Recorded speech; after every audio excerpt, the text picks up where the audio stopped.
होळीच्या सगळ्यांना हार्दिक शुभेच्छा. स्वागत आहे मंडळी निकिता फूड रसोईमध्ये. आज होता पुरणपोळीचा मेनू. मी ही 2-3 तास चण्याची डाळ भिजत घातली होती. डाळ मी त्यानंतर कुकरला लावून घेणार होते. त्यामध्ये मी थोडंसं तांदूळ घातलं आहे आणि थोडंसं तूप घातलं आहे.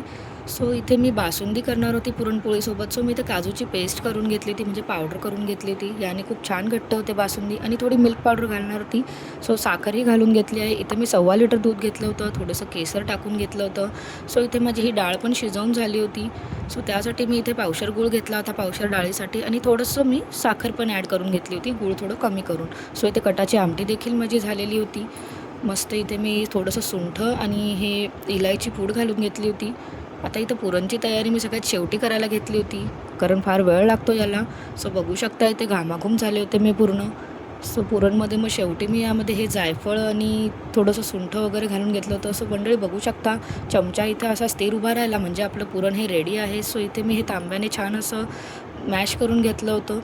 याच्याने पुरण खूप छान बनतं. इथे पुरण देखील तयार केलं होतं. मी इथे पीठ मळून घेतलं होतं, थोडंसं तेल आणि मीठ घालून एकदम सॉफ्ट असं पीठ मळून घेतलं होतं आणि याला ओल्या कपड्याने झाकून ठेवलं होतं एक 15-20 मिनटं रेस्टसाठी. त्यानंतर मग सगळ्यात शेवटी इथे मी पुरणपोळी करून घेणार होते नैवेद्यासाठी आणि होळीसाठी. इथे मी एक छोटीशी लाटी घेऊन त्यामध्ये हे पुरणाचा गोळा भरून घेणार होते.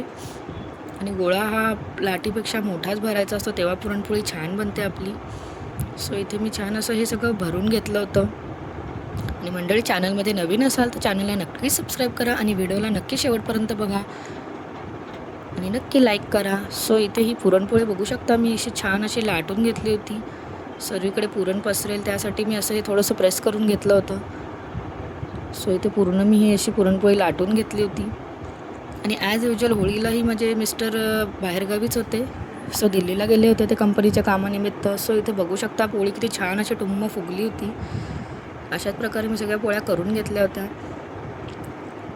इथे मस्त सगळं मग नैवेद्याचं मी काढून घेतलं होतं. बासुंदी, कटाची आमटी, पुरणपोळी, त्यानंतर कुरडई, भजी वगैरे सगळं हे होळीचं नैवेद्याचं काढून घेतलं होतं पूजेचं. मुलंही रेडी झाले होते बाहेर जाण्यासाठी.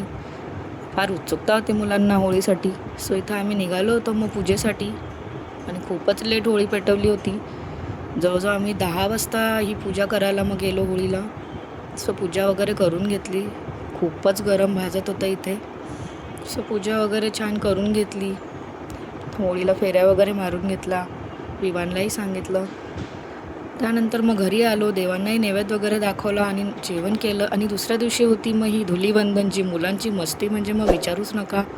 हे दोघंही असे तुटून पडले होते होळी खेळण्यासाठी. चला तर भेटूया नेक्स्ट ब्लॉगमध्ये. तोपर्यंत बाय बाय.